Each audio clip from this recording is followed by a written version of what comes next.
கோபுரம் டிவி நேயர்களுக்கு இனிய வணக்கம். இன்று பிறந்தநாள் காணும் மற்றும் மணநாள் காணும் அத்துணை சகோதர சகோதரிகளுக்கும் எங்களது இனிய வாழ்த்துக்கள். பாபாவின் ஆசிகளோடு பல்லாண்டு காலம் நீங்கள் எல்லா வளங்களும் செல்வங்களும் பெற்று நலமுடன் வாழ வாழ்த்துகிறோம். பாபா அழைக்கிறார்.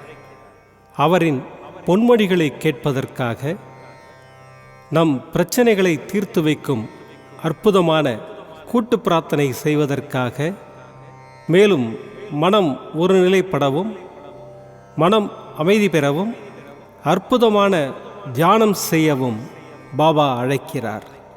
பாபா நம் கரங்களை பிடித்து அழைத்து சென்று அற்புதம் நிகழ்த்தவிருக்கிறார். வாருங்கள், பாபாவின் பொன்மொழிகளை தரிசனம் செய்வோம். அன்பு குழந்தையே, என்னை ஏன் இப்படி இக்கட்டான சூழ்நிலைகளில் மாட்டிவிட்டீர்கள் என வினவும் என் பிள்ளைக்கு பதில் கொடுக்காமல் எப்படி இருப்பேன்?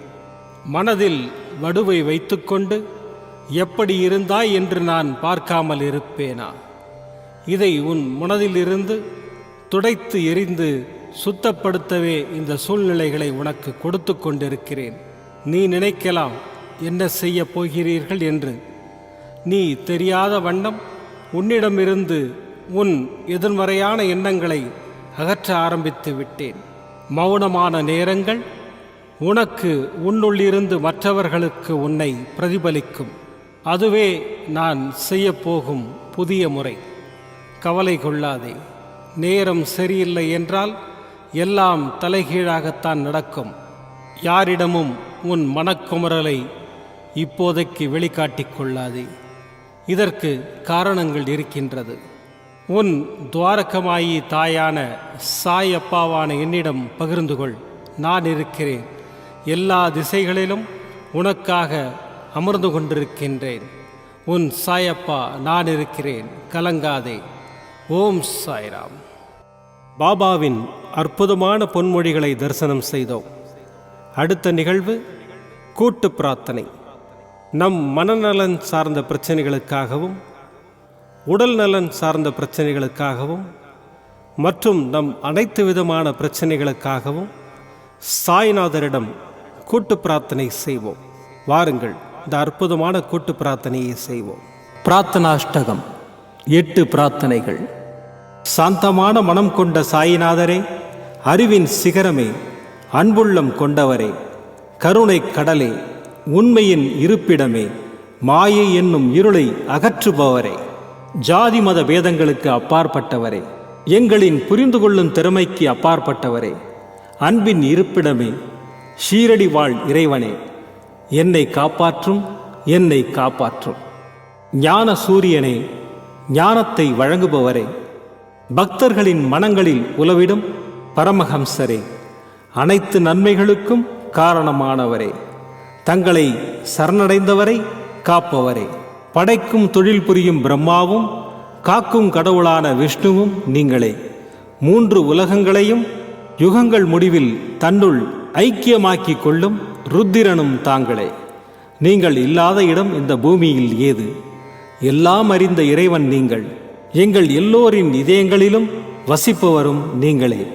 எனது எல்லா குற்றங்களையும் மன்னிக்க வேண்டும் என்று வேண்டி கேட்டுக்கொள்ளுகின்றேன். அலை அலையாய் தொடர்ந்து வரும் சந்தேகங்களையும் மனமயக்கங்களையும் போக்குவீராக. நீங்கள் கோமாதா, நான் பிறந்த இளங்கன்று.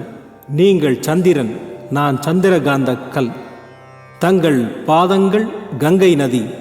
பணிவுடன் இந்த தாசன் உங்கள் பாதங்களில் தலை வணங்குகிறேன். உங்கள் கைகளை என் தலைமீது வைத்து ஆசை கூறுங்கள். என் கவலைகளும் துன்பங்களும் பறந்தோடட்டும். இந்த கணு தங்களின் தாசன். இந்த 8 துதிகளையும் கூறி நான் உங்களை சாஷ்டாங்கமாக நமஸ்கரிக்கின்றேன். எனது பாவங்கள், துன்பங்கள் மற்றும் ஏழ்மை நிலை இவை யாவும் உடனடியாக விலகி ஓடட்டும். ஓம் சாய்ராம், ஓம் சாய்ராம், ஓம் சாய்ராம். அற்புதமாக கூட்டு பிரார்த்தனை செய்தோம். பாபா நம்முடைய கோரிக்கையை ஏற்று நிச்சயமாக நமக்கு அற்புதங்களை செய்வார் என்பது சத்தியம். இனி கண்களை மூடி பாபாவை மனதில் நிறுத்தி பாபாவின் அற்புதமான சக்தி வாய்ந்த மந்திரத்தை அனுபவிப்போம். ஓம் ஷிரடி வாசாய வித்மஹே சச்சிதானந்தாய தீமஹி தன்னோ சாயி பிரச்சோதயாத். ஓம் ஷிரடி வாசாய வித்மஹே சச்சிதானந்தாய தீமஹி தன்னோ சாயி பிரச்சோதயாத். ஓம் ஷிரடி வாசாய வித்மஹே சச்சிதானந்தாய தீமஹி தன்னோ சாயி பிரச்சோதயாத். ஓம் ஷிரடி வாசாய வித்மஹே சச்சிதானந்தாய தீமஹி தன்னோ சாயி பிரச்சோதயாத். ஓம் ஷிரடி வாசாய வித்மஹே சச்சிதானந்தாய தீமஹி தன்னோ சாயி பிரச்சோதயாத். ஓம் ஷிரடி வாசாய வித்மஹே சச்சிதானந்தாய தீமஹி தன்னோ சாயி பிரச்சோதயாத். ஓம் ஷிரடி வாசாய வித்மஹே சச்சிதானந்தாய தீமஹி தன்னோ சாயி பிரச்சோதயாத். ஓம் ஷிரடி வாசாய வித்மஹே சச்சிதானந்தாய தீமஹி தன்னோ சாயி பிரச்சோதயாத். ஓம் ஷிரடி வாசாய வித்மஹே சச்சிதானந்தாய தீமஹி தன்னோ சாயி பிரச்சோதயாத். ஓம் ஷிரடி வாசாய வித்மஹே சச்சிதானந்தாய தீமஹி தன்னோ சாயி பிரச்சோதயாத். ஓம் ஷிரடி வாசாய வித்மஹே சச்சிதானந்தாய தீமஹி தன்னோ சாயி பிரச்சோதயாத். ஓம் ஷிரடி வாசாய வித்மஹே சச்சிதானந்தாய தீமஹி தன்னோ சாயி பிரச்சோதயாத். ஓம் ஷிரடி வாசாய வித்மஹே சச்சிதானந்தாய தீமஹி தன்னோ சாயி பிரச்சோதயாத். ஓம் ஷிரடி வாசாய வித்மஹே சச்சிதானந்தாய தீமஹி தன்னோ சாயி பிரச்சோதயாத். ஓம் ஷிரடி வாசாய வித்மஹே सच्चिदानन्दाय धीमहि तन्नो साई प्रचोदयात्। ॐ शिरडीवासाय विद्महे सच्चिदानन्दाय धीमहि तन्नो साई प्रचोदयात्। ॐ शिरडीवासाय विद्महे सच्चिदानन्दाय धीमहि तन्नो साई प्रचोदयात्। ॐ शिरडीवासाय विद्महे सच्चिदानन्दाय धीमहि तन्नो साई प्रचोदयात्। ॐ शिरडीवासाय विद्महे सच्चिदानन्दाय धीमहि तन्नो साई प्रचोदयात्। ॐ शिरडीवासाय विद्महे सच्चिदानन्दाय धीमहि तन्नो साई प्रचोदयात्। ॐ शिरडीवासाय विद्महे सच्चिदानन्दाय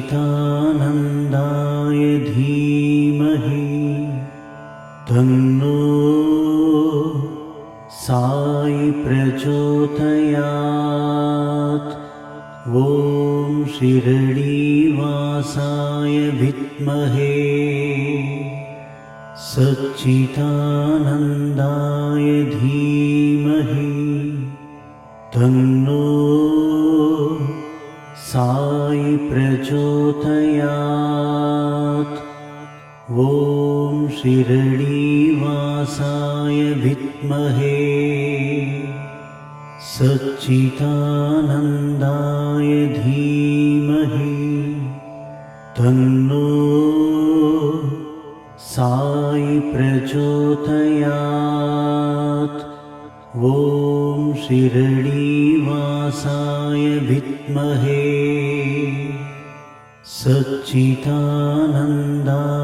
धीमहि तन्नो